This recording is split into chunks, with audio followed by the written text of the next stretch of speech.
Bueno, vamos a desarrollar la lección 14, siguiendo con en la parte de las obligaciones. Vamos a hablar de la cesión de créditos. La cesión de créditos, si ven en la presentación que les envié, en la primera diapositiva, hay una definición y es el acto jurídico por el cual el cedente transmite la propiedad de un crédito a un cesionario, perfeccionando la cesión mediante simple notificación al deudor cedido.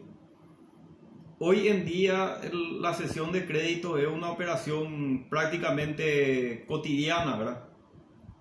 Y vamos a ver que el origen de esta modalidad está en el antiguo derecho romano. Si pasan a la siguiente diapositiva, la diapositiva 2, bueno, ahí les habla un poquito de lo que fue la evolución de la cesión de créditos. Ustedes saben que en la época antigua, en el derecho romano, no se admitía un cambio de personas en una obligación, ¿verdad? Era una relación estrictamente personal, y si una persona era deudor de otra persona, entonces solamente a esa persona tenía que pagarle el crédito. La relación entre acreedor y deudor era una relación personal. Incluso habíamos visto la institución del nexum, por el cual el deudor respondía ante el acreedor no con sus bienes, sino con su propio cuerpo, con su propia persona. La obligación era un vínculo personalísimo, ¿verdad? Y se constituía mediante palabras solemnes, ritos, ¿verdad? Se pronunciaban frente al magistrado, frente a testigos, unas palabras, y ahí se creaba el vínculo de una persona a otra. Por lo tanto, en época antigua no se admitía la cesión de créditos. Posteriormente, con la evolución del derecho romano, a raíz de la expansión de Roma, ¿verdad? Se intensifican las operaciones comerciales y entonces el crédito como tal adquiere un valor propio, un valor independiente, y se van a admitir ciertas formas de cesión de crédito. En la diapositiva 3 están enumeradas las tres formas de cesión de créditos que se admitieron en el derecho romano. La primera y la más antigua es la delegatio nominis. La segunda es el mandato de crédito o mandatum ad agendum. Y la tercera es la actio utilis. En la siguiente diapositiva se habla de la delegatio nominis, que es la forma de cesión de crédito más antigua. Era el único sistema admitido dentro de lo que fue el sistema procesal antiguo romano denominado acciones de la ley, que vamos a ver más adelante cuando demos la parte del derecho procesal romano. En virtud de la delegatio nominis, el cedente delegaba al cesionario el derecho de reclamar el pago al deudor si éste no se oponía. Entonces, era una novación por cambio de acreedor. Novación, vamos a ver qué significa en lecciones siguientes, que es un modo de extinción de las obligaciones. Se da aquí en la delegatio nominis un cambio de acreedor. El acreedor original le cede el crédito a otra persona que se pone en su lugar. Entonces, el derecho del acreedor primitivo se extingue y surge una nueva relación, ya con un nuevo acreedor. Este sistema, si pasan a la siguiente diapositiva, van a ver las desventajas que tenía este sistema. En primer lugar, el sistema requería la conformidad previa del deudor. Es decir, el acreedor, si quería pasarle el crédito a otra persona, tenía que previamente tener la conformidad del deudor. Si el deudor se oponía, entonces no se realizaba la cesión de créditos.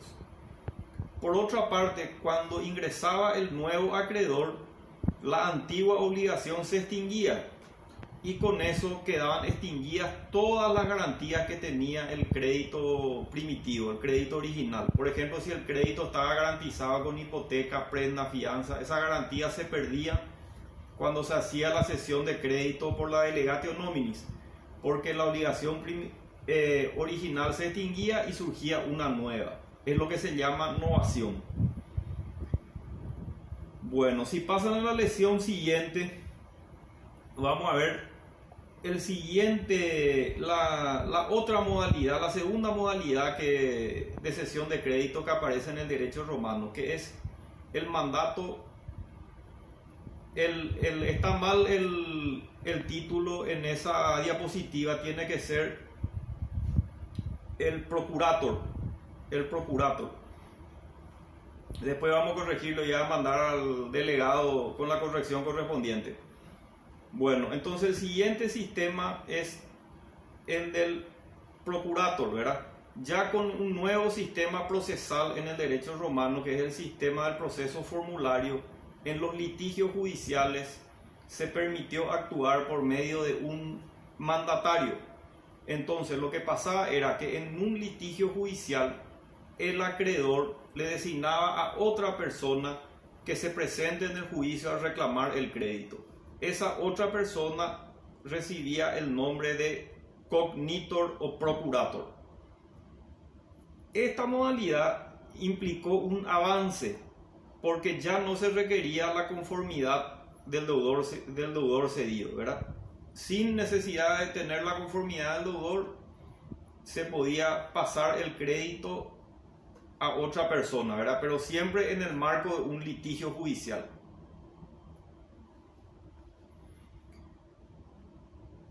Ahora, esta modalidad tenía un inconveniente.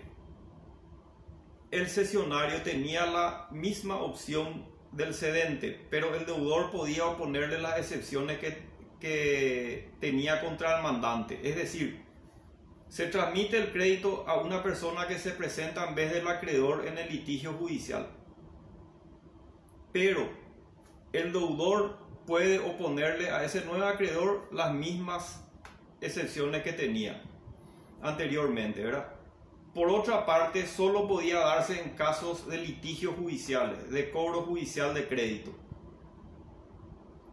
También tenía una desventaja bastante importante, que era la de que el cedente podía revocar la cesión en cualquier momento. Es decir, el acreedor original le cede su lugar a otra persona que se presente en vez de él a reclamar el crédito, pero en cualquier momento podía revocar esa decisión y volver a presentarse el acreedor original a reclamar el crédito. Entonces tenía un carácter incierto, ¿no? El crédito se cedía, pero en cualquier momento se podía revocar esa cesión.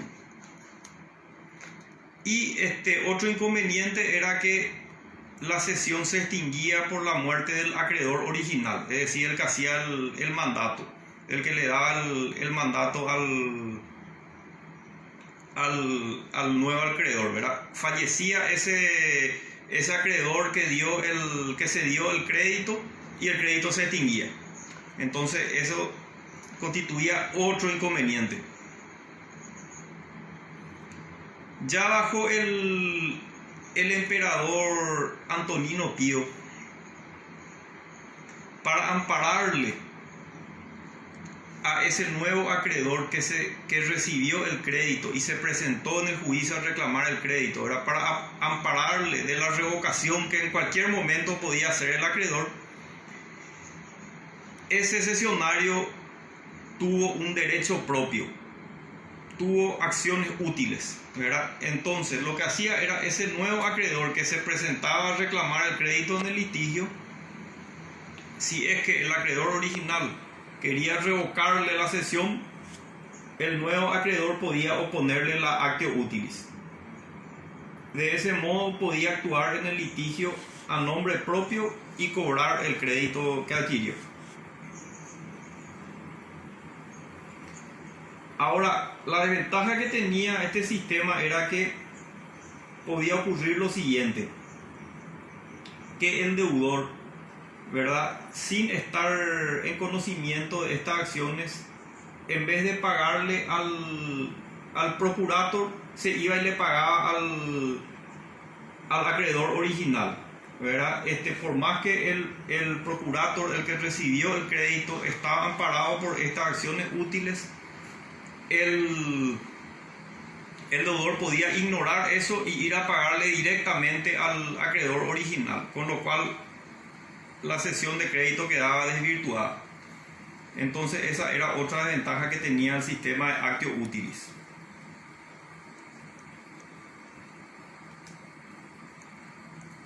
Si pasamos a la diapositiva 10, vamos a ver los efectos de la cesión de créditos.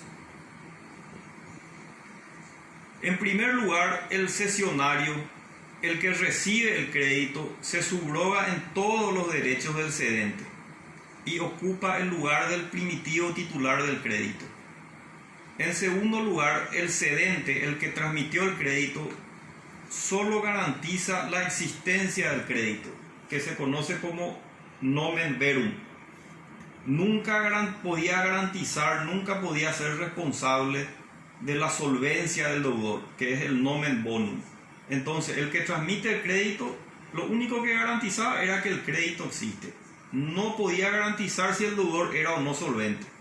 Eso ya no le podía garantizar al que recibe el crédito.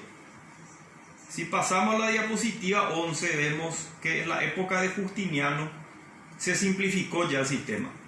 Se admitió que la cesión de créditos pueda operar simplemente con la entrega del crédito, la traditio, que ya lleva en el Romano 1. No hacía falta otorgar un mandato al cesionario para que se presente en el litigio y nada. Sencillamente con la entrega al crédito ya se operaba la cesión de crédito. Y tampoco se requirió la conformidad previa al deudor, simplemente se le notificaba al deudor. Nada más, se le notificaba al deudor. Entonces, en la época de Justiniano se simplifican los trámites para la cesión de crédito.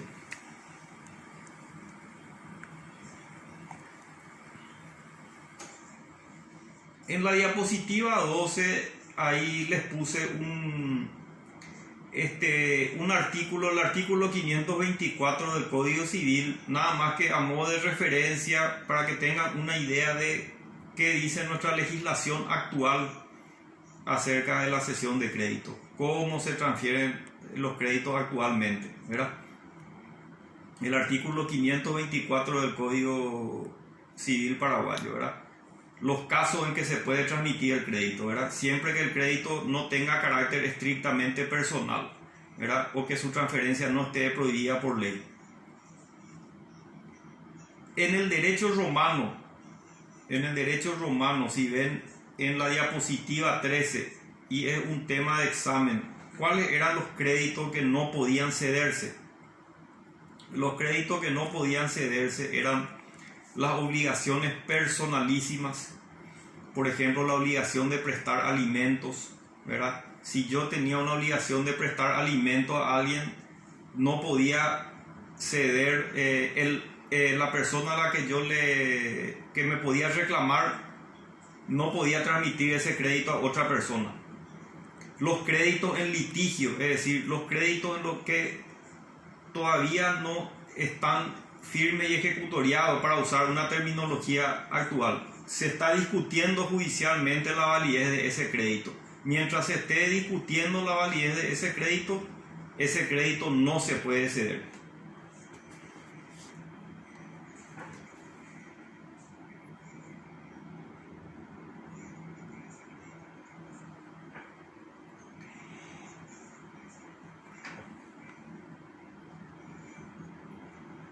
Bueno, ¿cuáles eran los créditos que no podían cederse? Les repito entonces, del derecho romano.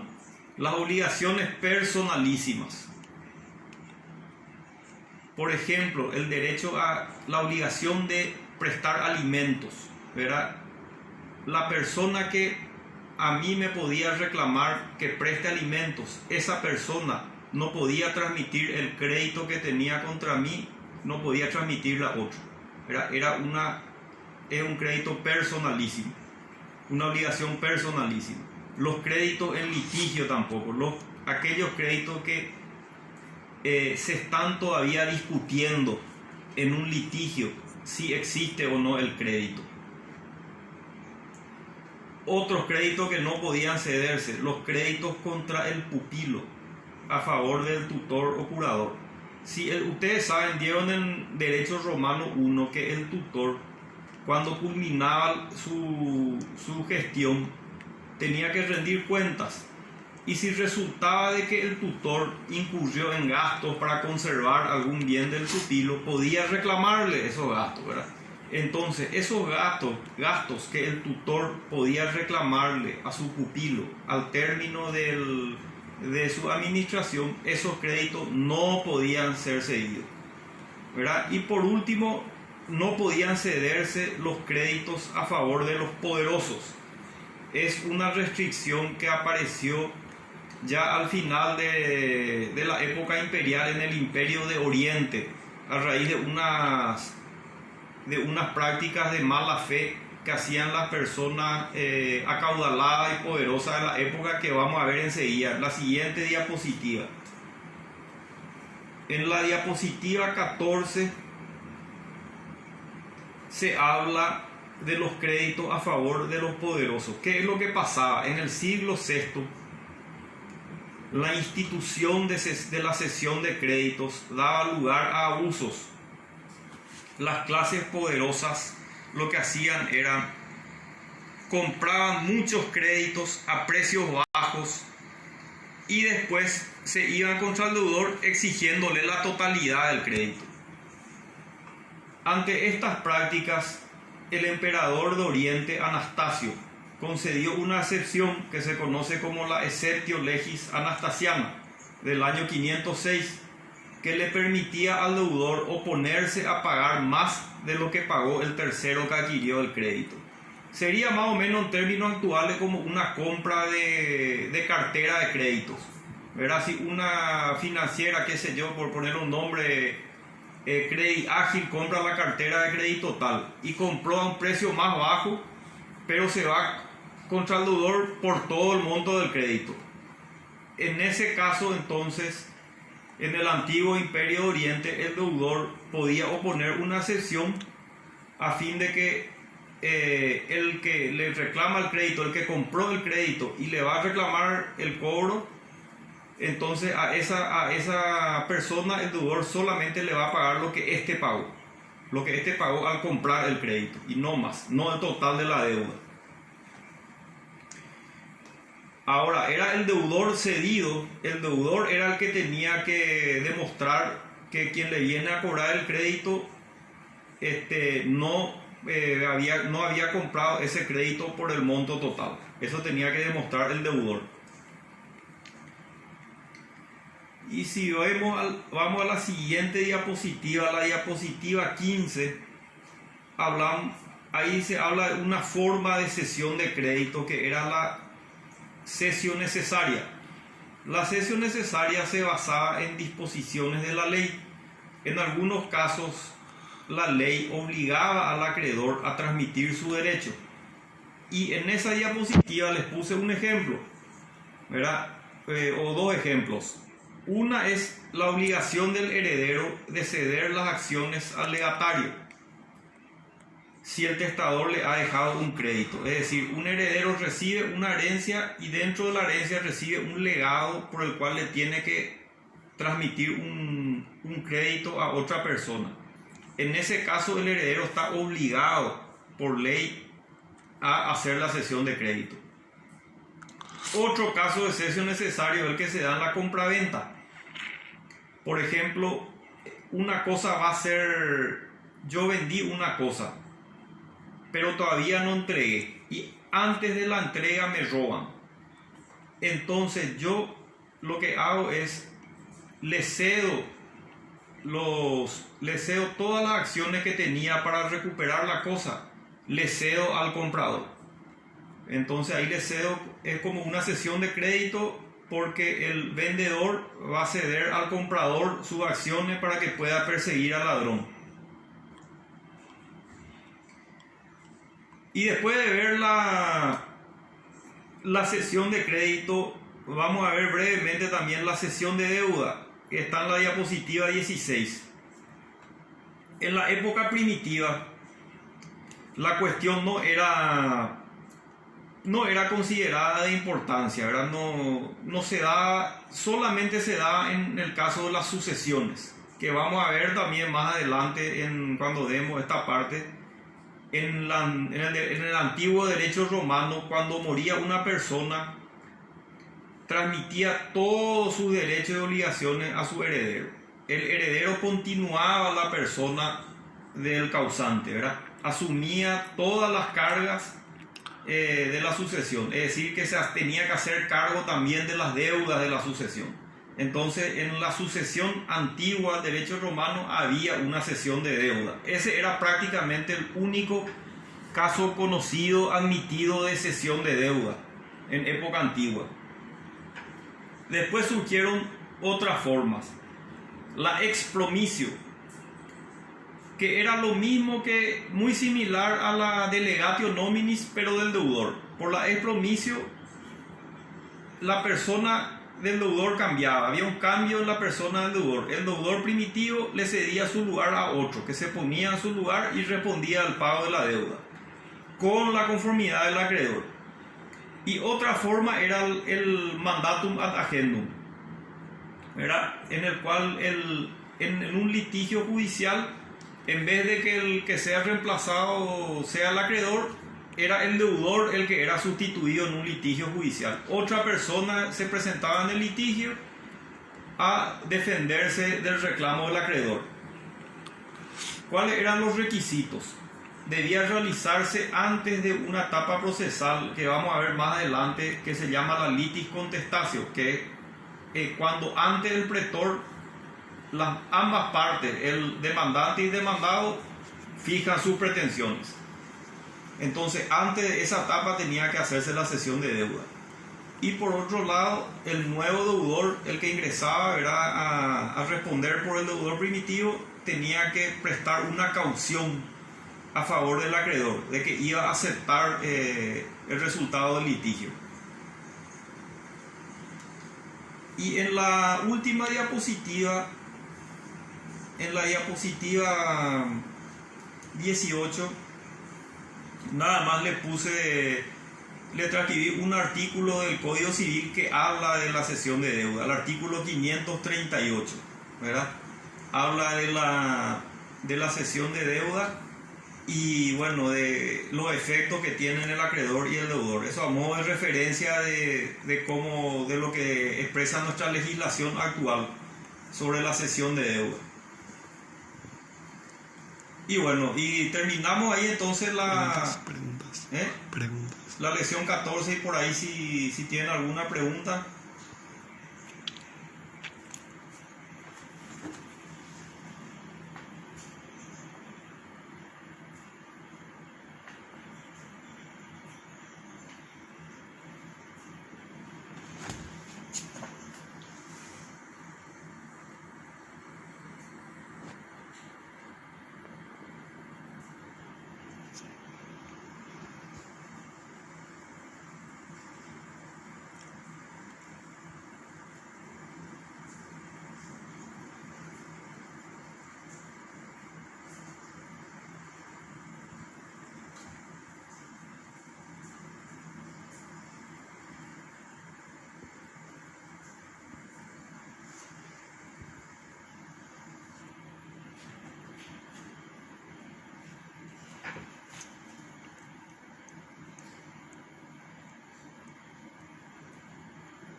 Y la caución es una garantía personal.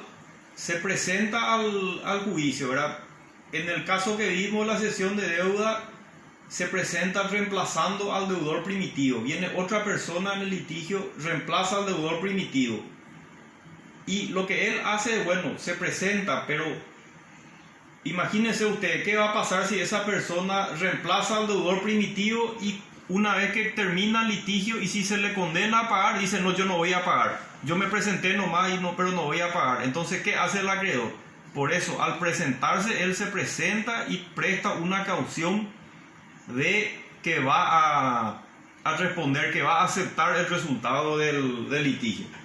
Es una forma de garantía personal. La forma de garantía vamos a ver en la próxima clase, en la lección 15.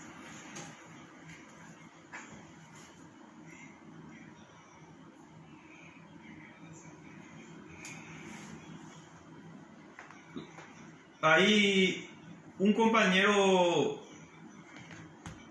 consulta sobre la delegatio nominis y es muy fácil. La primera forma de cesión de crédito en el derecho romano, la más antigua. ¿Y qué pasaba? El acreedor original le cedía su lugar a otro acreedor. Yo era acreedor de Núñez y le cedo mi lugar al profesor Barrio Canal. Entonces, por la delegatio nominis, ya no voy a ser yo el que le va a reclamar el cobro del crédito a Núñez, sino que va a ser el profesor Barrio Canal. Pero ¿qué pasa? Se requería la conformidad del deudor, en este caso de Núñez. Si él no me daba la conformidad previa, entonces yo no le podía ceder al profesor Barrio Canal el crédito. Por otra parte, la obligación original que yo tenía con Núñez desaparecía y surge una nueva obligación ya entre Núñez y el profesor Barrio Canal. ¿Qué significa esto? Que las garantías que, por ejemplo, yo podía tener para respaldar el crédito que tenía contra Núñez, si Núñez había hipotecado a mi favor su casa o si había dejado una prenda a mi favor, esa garantía por la delegatio nominis se perdía, porque la obligación original desaparece. Entonces, cuando viene el profesor Barrio Canal, ya no va a poder respaldarse en esa garantía porque esa garantía desaparece, ¿verdad? Es una nueva obligación que surge, ¿verdad? Por eso decimos que es una novación, que es una forma de extinción de las obligaciones, solamente que eso no dieron todavía, ¿verdad? Vamos a dar en lecciones siguientes.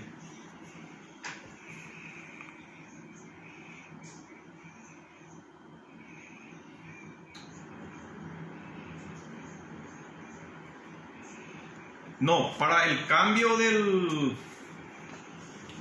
Consulta un compañero sobre la cesión de deuda. En la cesión de deuda, la ex promisio, se requería la conformidad del acreedor.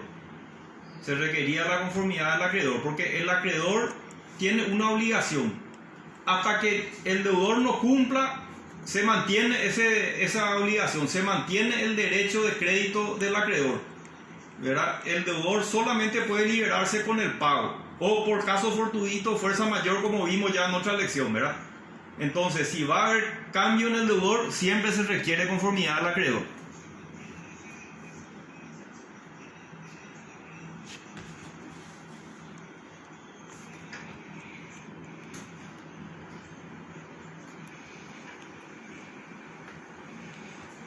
Consulta un compañero. Si ustedes ven, yo por eso realmente no es que me haya equivocado, solamente que a veces se presta, en fin, para ser más precisos, en la diapositiva 3 de la presentación están las formas de cesión de crédito, que son la delegatio nominis, el mandatum ad agendum y la actio utilis.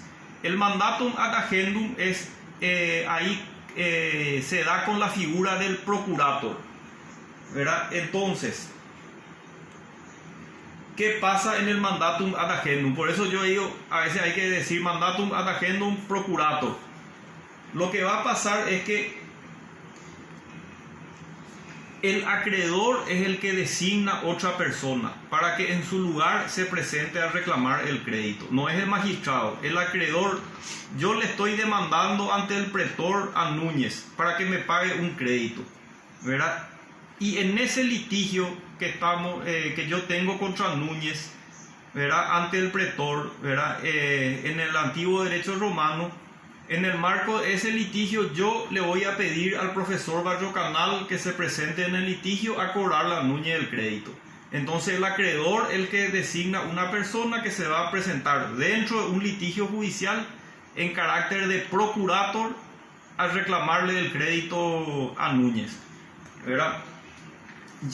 Aquí ya no se requiere la conformidad del deudor cedido. Yo no le voy a pedir permiso antes a Núñez ni le voy a consultar, le voy a pedir su conformidad previa. Simplemente voy a nombrar otra persona que entra al litigio a reclamar el crédito. En el caso del ejemplo que le di, le digo, bueno, el profesor Barrio Canal, ¿verdad?